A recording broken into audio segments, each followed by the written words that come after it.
Hello and welcome back to English Today. This is DVD 8 and the fourth DVD of your elementary level. And in this DVD, you will see another 2 episodes of That's Life, our story, followed by our special TV programs. This time, a sports expert will be talking all about rugby, followed by air travel without stress, featuring our travel expert. Then, in the grammar section, we will study the future forms will and going to, and also look at special question forms and question tags. Okay, so happy studying to you all.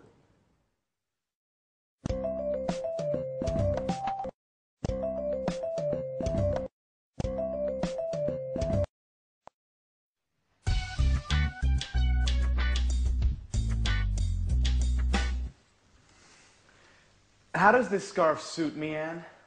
Oh, very well. You look fine. Really? I'm not sure. Look, maybe this one looks better? Don't panic, Peter. Everything is going to be all right tonight. I don't know.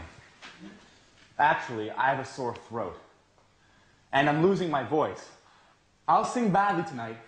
I'm sure of it. Come on, Peter. You will sing very well.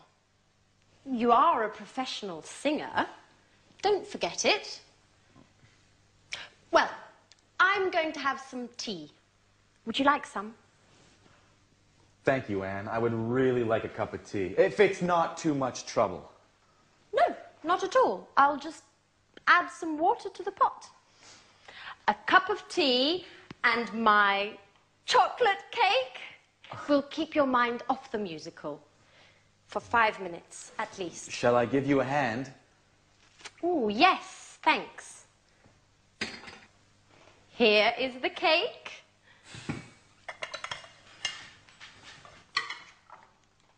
Oh, Oh, Peter! Okay, listen. I know you are nervous, but try to be careful, please. I'm sorry, Anne. Listen, how do you think the musical will go? I think it will go very well. Grease is considered a classic musical. It's successful, entertaining. There will be loads of people clapping. Do you really think so? Sure I do. Hey, Peter, what time does the show start? At 9 o'clock. How are we going to get to the theater? I'm going to drive. I don't think that's a very good idea. Why not? Because parking there is almost impossible. Okay. We'll take the tube. That's a much better idea. When should we leave? Around 8:30? No, that's too late. Okay. We'll leave earlier. Oh, I'm so sorry, Anne. Oh, Peter! You're hopeless. Okay, listen. I think you need to relax a bit. Why don't you go and take a nap? I can't sleep. I'm too nervous. Okay. Why don't you rehearse your part again? I can't. I can't remember anything. Okay. Go wherever you want. Just, please, leave me alone. Please.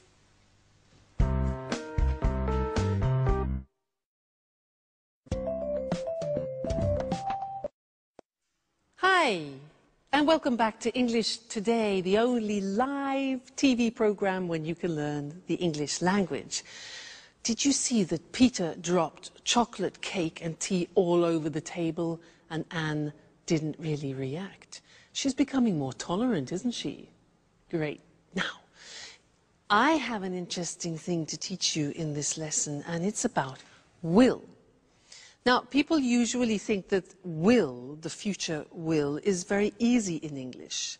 But it isn't that easy. And in this lesson, I want to look at a particular use of will. Now, watch this. Listen. Imagine that I'm in Oxford Street in London shopping. I stop outside a shop and I see a beautiful dress. And I think, I like that. I want that. And I say, I'll buy it. I'll buy it. Now, I'll is the abbreviation of I will. I'll buy it. We use this form when we make a spontaneous decision. It's nothing planned. It happens spontaneously. It's called in English a snap. Snap decision. All right? Let's continue. So, I see the dress and I think, I'll buy it. Great. Then I look at the price. 1,500 euro. Crikey. And I think, I won't buy it. Negative of will. I won't buy it. But then I think, now wait a minute. I haven't bought myself anything lovely for a long time. Maybe my boyfriend can help me. So, I decide, I'll buy it. I go into the shop, I talk to the shop assistant and I say, that dress, I like that dress. Can I try it? She says, yeah, sure. So I put it on, look at myself in the mirror and think, fantastic. I'll take it. So I go to the shop assistant and I say, I'll take it. She says, fine, madam. How would you like to pay? How would I like to pay? Cash? Must be joking. Cash? 1,500 euros cash? No. Credit card? Yes, exactly. I'll pay by credit card, okay? I'll pay by credit card. So, in my bag, here's my bag. Oh no! I left my credit card at home. What shall I do? Yeah, good. I'll come back tomorrow. I'll come back tomorrow, okay? And she says, that's fine, madam, that's fine, don't worry. She says, yeah, I'll put it aside for you, madam. I'll put it aside. And I'll say, great, thank you so much. Don't worry, I'll definitely come back tomorrow. Okay, now, all those were examples of snap decisions, spontaneous decisions, and that happens many times in a day. So, let's look at the form together.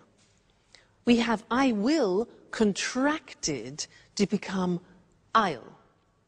Look at the examples. I'll try it. I'll take it. I'll pay by credit card. I'll put it aside for you. I'll make a bowl of pasta. And I'll come back later. So, snap, spontaneous decisions. I'll. All right? Now, the negative form we mentioned before, you heard me with the money, is won't. Be careful with the pronunciation. It's not want, it's won't. So the example is, I won't buy it. Or, I won't pay by cash. All right? So, will, won't.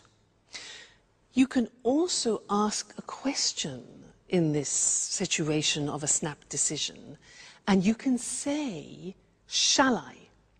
Now that's a big change, because will in the question form becomes shall. So we say, shall I make a bowl of pasta? Or shall I help you?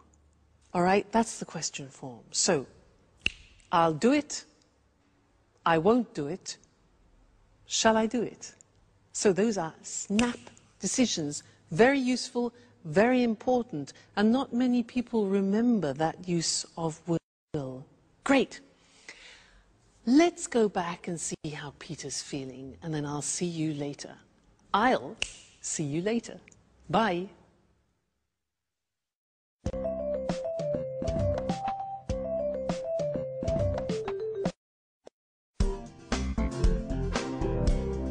Hi, Anne. Hi, Peter. I'm starving. Is there anything to eat? How can you think about food at a time like this? Why? What's the matter? What's the matter? The performance is tonight. Come on, Peter. Don't panic. Everything is going to be all right tonight. Don't worry. Why does everyone tell me the same stupid things? Because it's the truth. Look, Peter. Take this lucky charm. I bought it in Portobello Market this morning.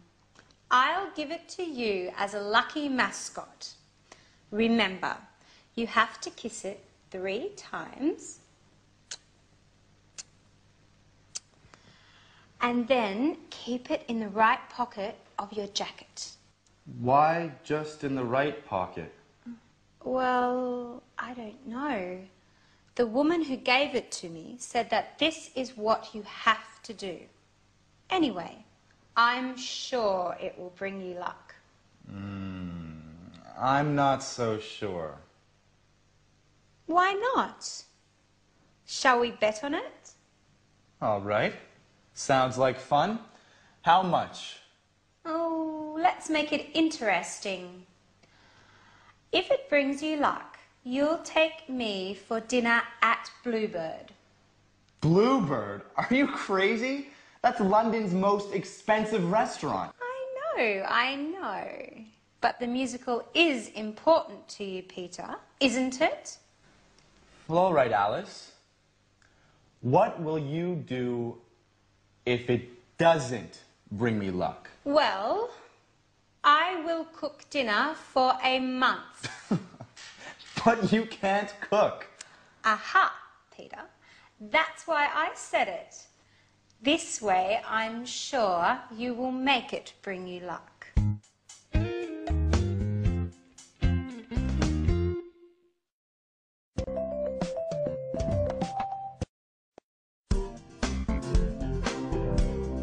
Hi, Anne. Hi, Peter.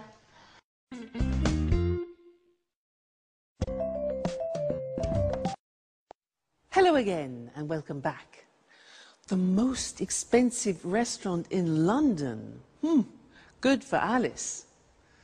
Now, in this lesson, I want to look at the future again, but at a new form of the future, and it's the form going to. And in the episode, we heard Anne say, everything's going to be all right. So I want to look at that form with you now. And to illustrate it, I want to tell you about something wonderful that happened to me. I've just won, in fact, 20,000 euro. And I have to decide what to do with this money. And I have a few intentions, so let me tell you about them. Firstly, I'm going to relax for a few days in a spa, hopefully with my boyfriend.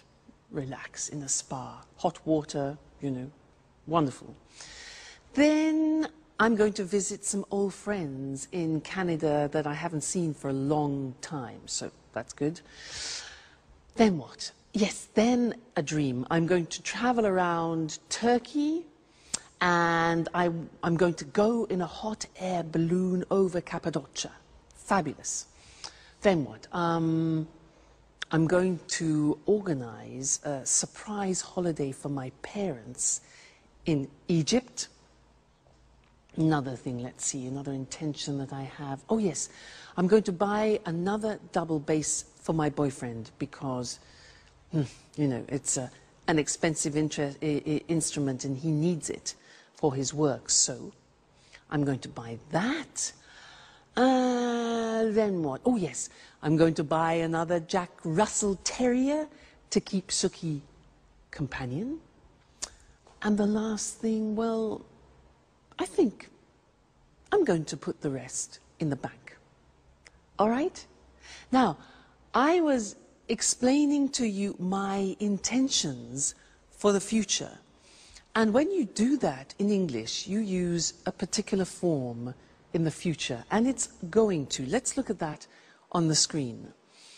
So, the verb to be plus going to and then the infinitive. So the examples that I was using is this form. I'm going to have some tea. For example, you see the verb to be, going to, and the infinitive. He's going to sing well. So he, third person, changed the auxiliary. He's going to sing well. Everything's going to be all right, as Anne said. They're going to take the tube, you know, the underground in London. They're going to take the tube. Now, very often when you hear this form, you hear a pronunciation like gonna. So, they're gonna take the tube. And that's when we completely contract they are going to, and it becomes gonna. And often you see that in subtitles in English on films. Gonna. Okay? Now, the negative form is easy. It's the negative of the auxiliary to be. So, I'm not going to leave tomorrow. I'm not going to leave tomorrow. He isn't going to return soon.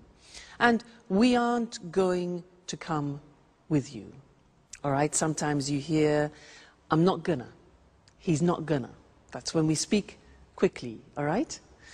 And then the question form, again, easy. You invert the subject and the auxiliary. How are we going to get there? How are we going to get there? Where is it going to happen? And when are they going to leave, or are they going to leave? All right, so that's another form of the future. And you can see slowly that the English future is quite interesting and quite complex. So when you want to talk about your intentions, you use going to. And I'm going to see you in the next lesson. All right? Bye for now.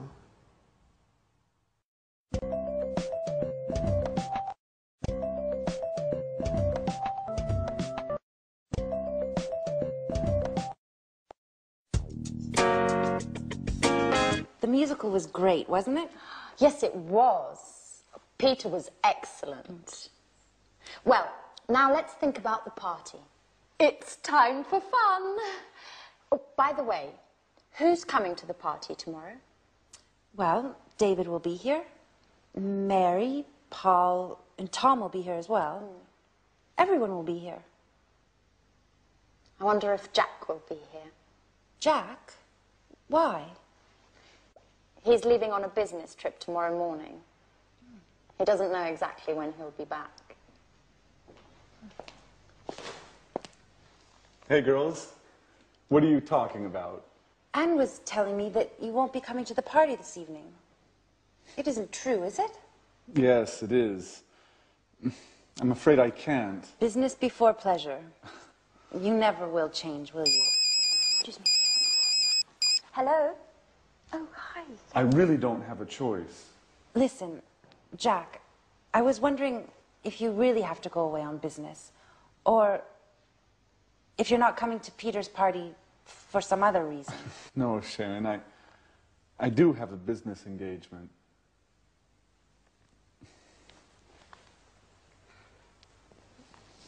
Anyway, since you asked, I'll tell you. There's more. I'm jealous of Peter. Oh, come on, Jack. You only care about business. Sure. That's what they all say. But, you know,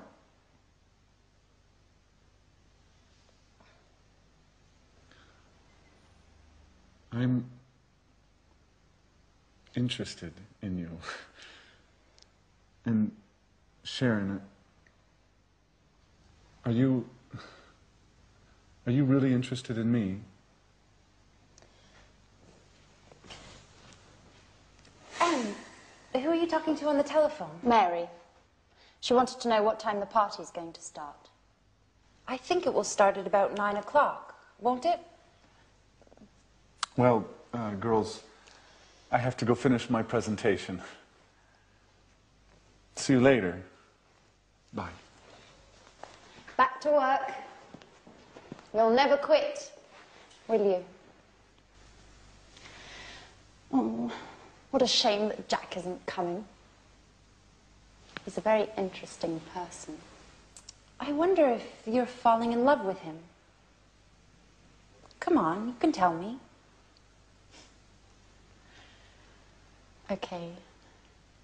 But don't tell anyone. Yes.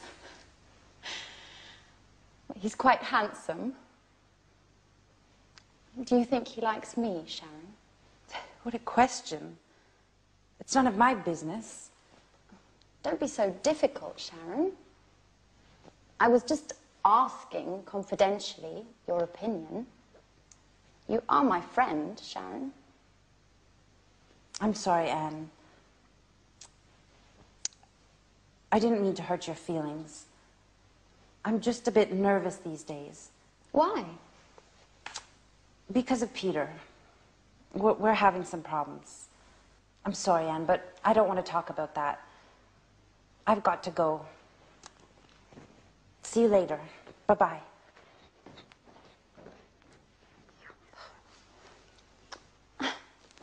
Oh, Jack, you're always so messy. You leave your things everywhere. But what's this in the pocket? What? It's Jack and Sharon. And he's kissing her. Oh my God. Now I understand everything.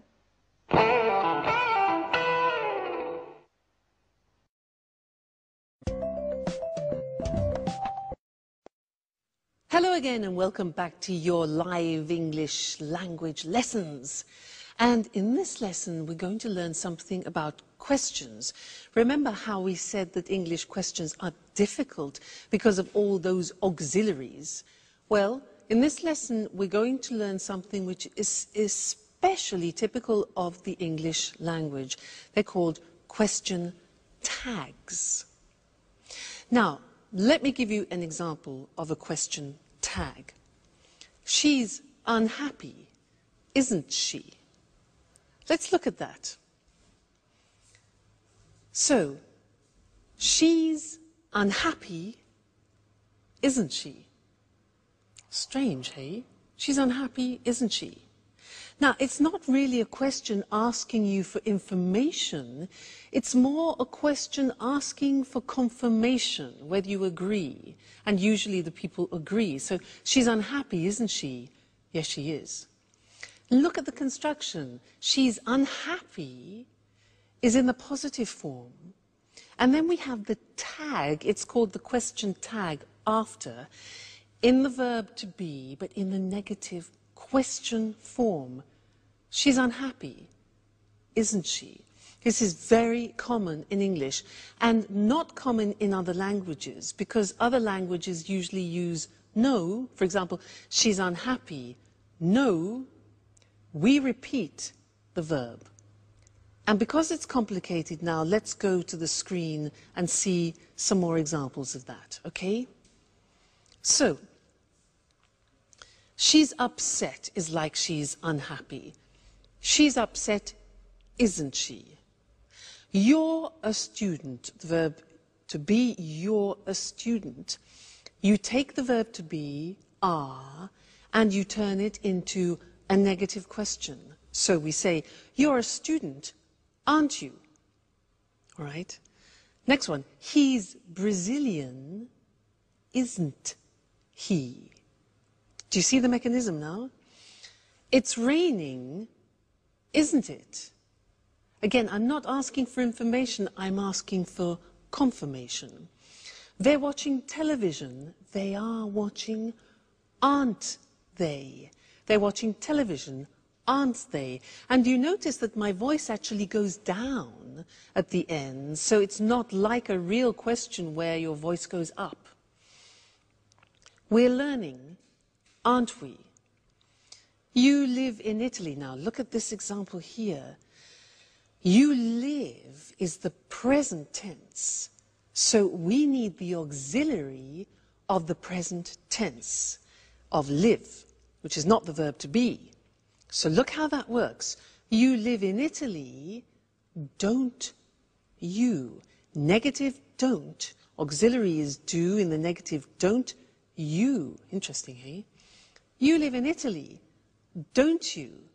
If we change that into the third person, it becomes she likes English. What's the auxiliary? Exactly, does. In the negative, doesn't she? So she likes English, doesn't she? And the last example, they work at home, don't they? They work at home, don't they? All right, so it's not easy. You have to keep in mind the auxiliaries all the time. What happens if we begin with a negative sentence? For example, you aren't American. Well, then we use a positive tag. So, you aren't American, are you? Okay, aren't, are. She isn't a teacher. Is she? Negative, positive. He isn't watching TV, is he? They aren't playing today, are they? Let's change to the present tense. You don't play tennis, do you? We use the auxiliary do you? Question form. It doesn't work, does it? Third person. She doesn't like him, does she? And they don't come often, do they? Now, you're probably thinking, God, that's really difficult. And it's not easy. It takes a lot of practice. But when you know your auxiliaries well, it becomes easier and easier. Okay, so don't worry, slowly but surely, as we say. Now let's turn to that's life, and our friends are having a party. Let's go and join them. Bye.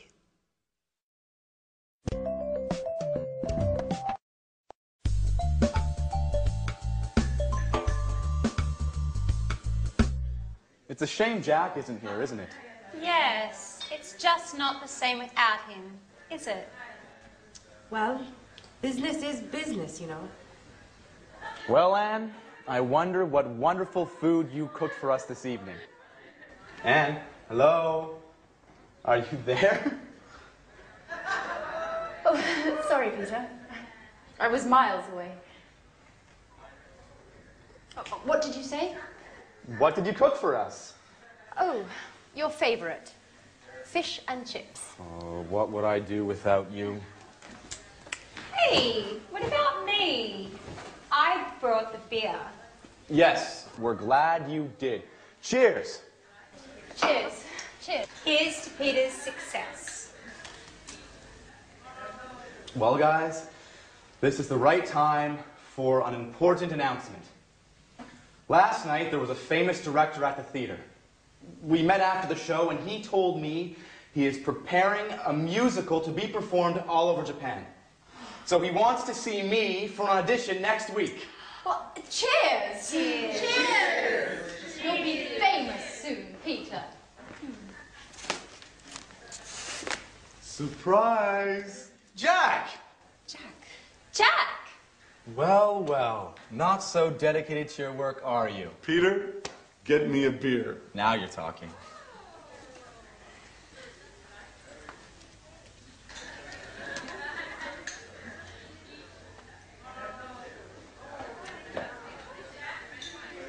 Hi, Anne.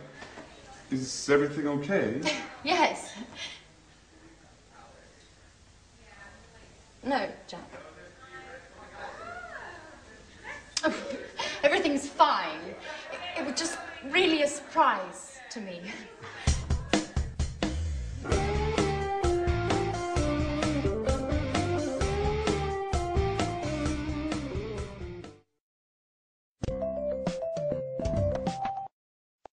Hello and welcome back again for some more English. Now, at that party, everybody seemed happy except Anne. And nobody really noticed what was happening between Sharon and Jack. Well, anyway, let's get back to English questions. Last time we studied question tags. But this time I want to look at another question form in English which is very important. Now, when you don't know the subject, you need to ask a question in order to get the subject. Now, let me explain that. Usually in a normal question in English, like, where do you work? The subject form is in the question, where do you work? And the answer would be, I work in London. But if I want to ask you about the subject, I have to change the question and it becomes, who works in London? Now that question is asking for the subject and the answer could be, my brother, the subject, works in London. Now the good thing is we eliminate the auxiliaries do and does. Yahoo! I can hear you say. Let's do some examples before we go to the screen, okay? Now, I'll ask you some questions. For example, who likes English? Notice that there's the S on the verb because who is considered a third person. Who likes English? I do. You do, for example, all right? Who lives in igloos? Now, give me the subject. Who lives in igloos? Yeah, exactly. Eskimos live in igloos. All right, you give me the subject. Now, answer this one. Who cultivates rice? Who cultivates rice? Yeah? The Chinese, the Italians, Southeast Asian countries. Okay, good. Next one.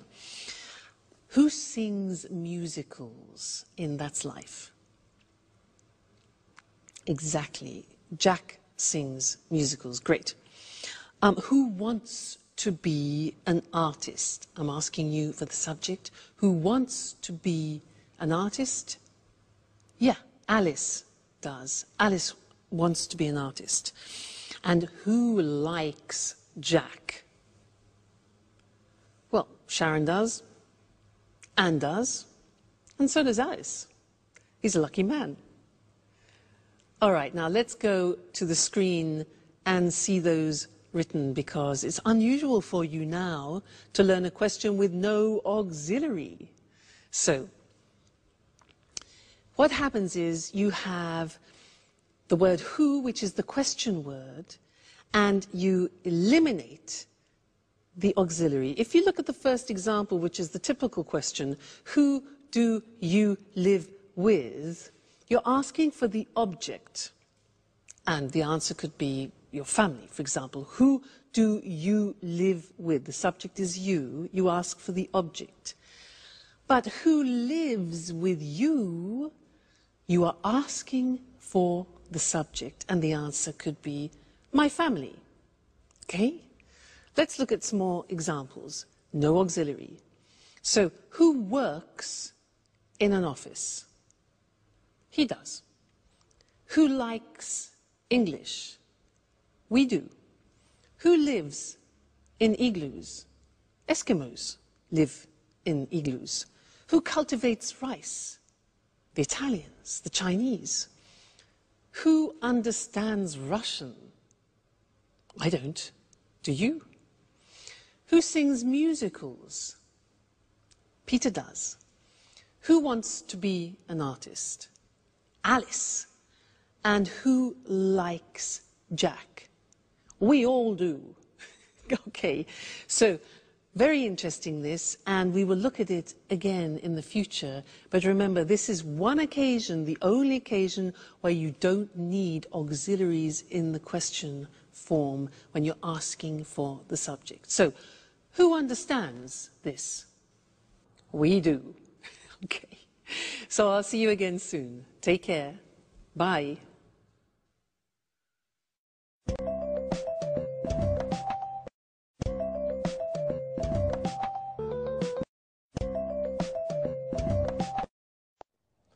Good afternoon. Welcome to this week's edition of Sports Special.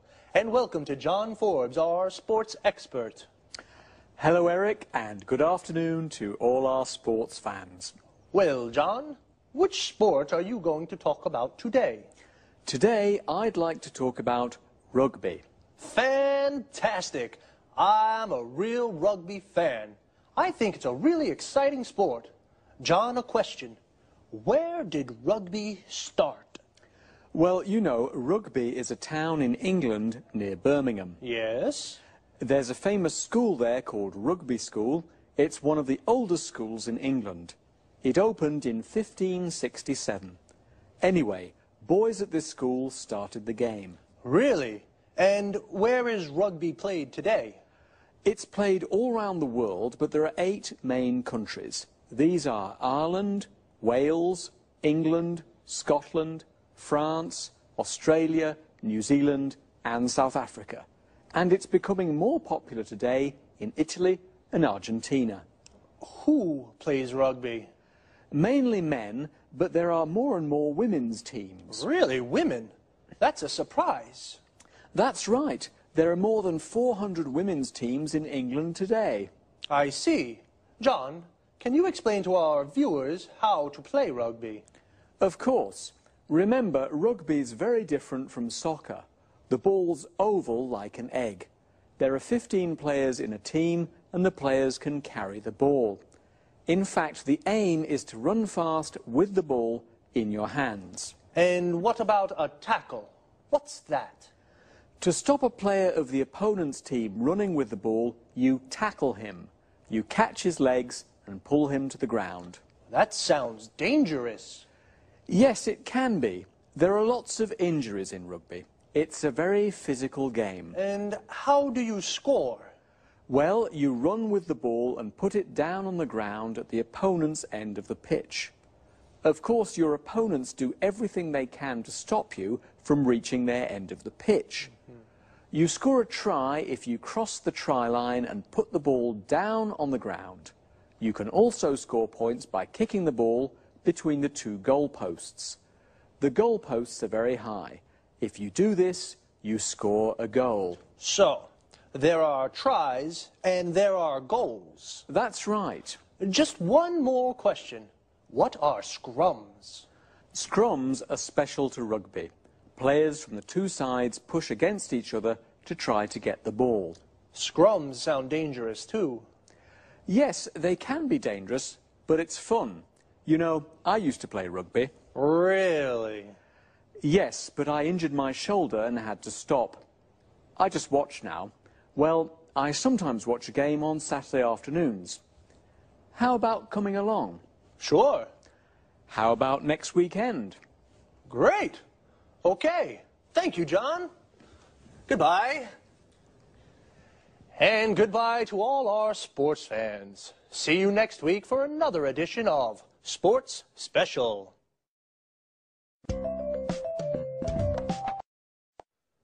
So, like in football, the group of players that play rugby together is called a team.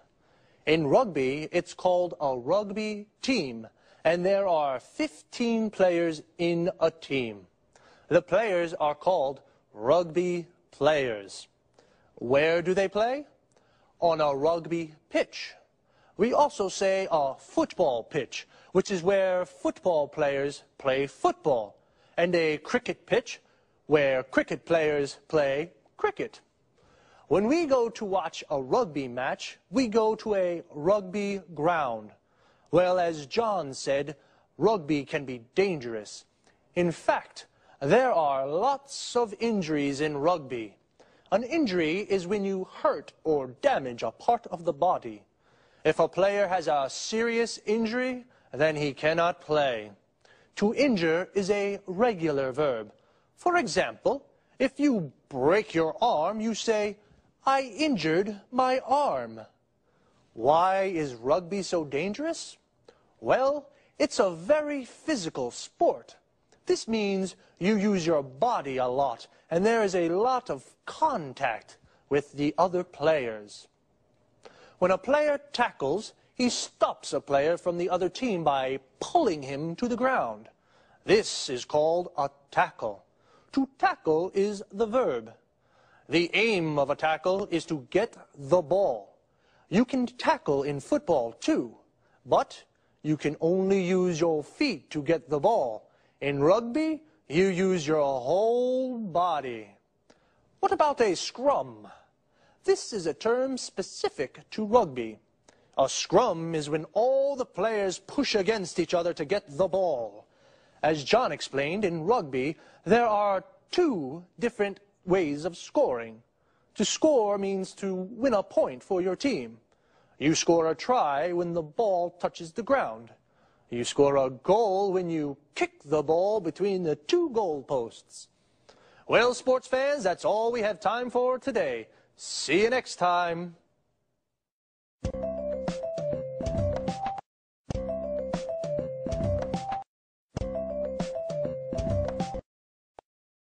Good afternoon and welcome to this week's edition of the Travel Programme.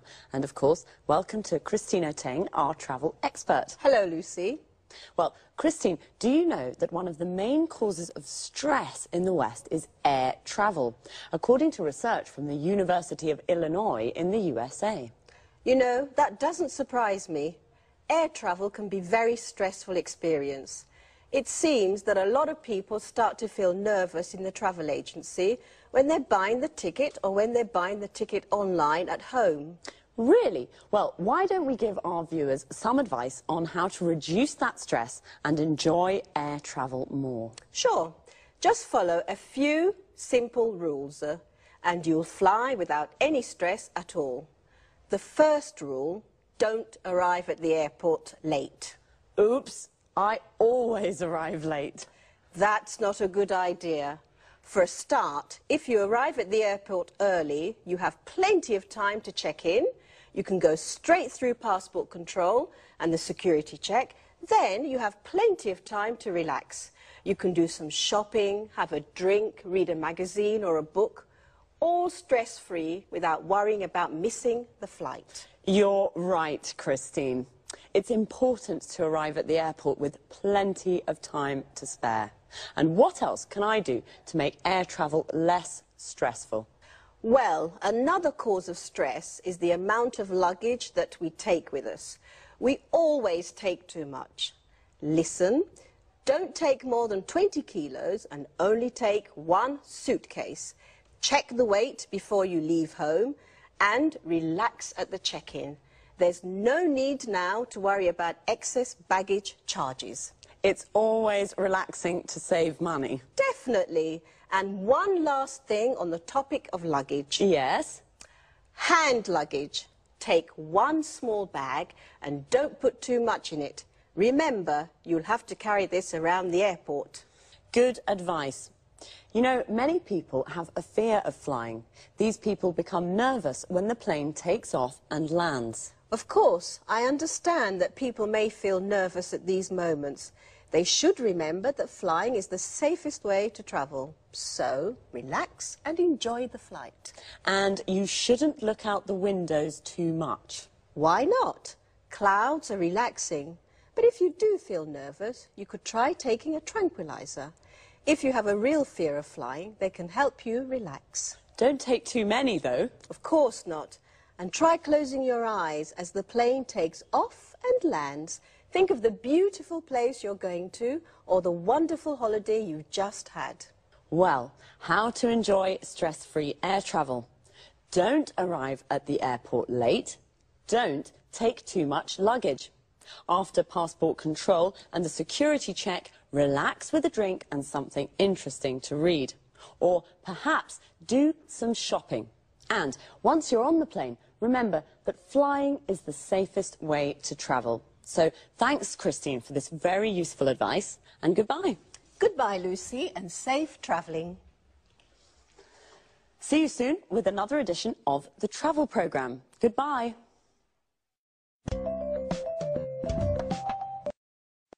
Well, I certainly didn't know that air travel could cause so much stress.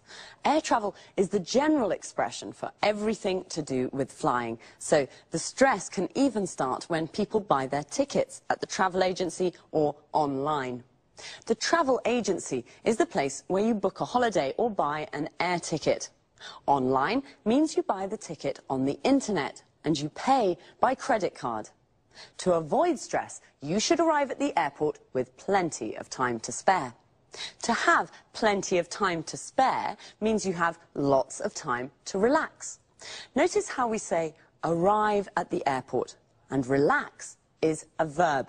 So you should arrive at the airport early so you can relax before the flight.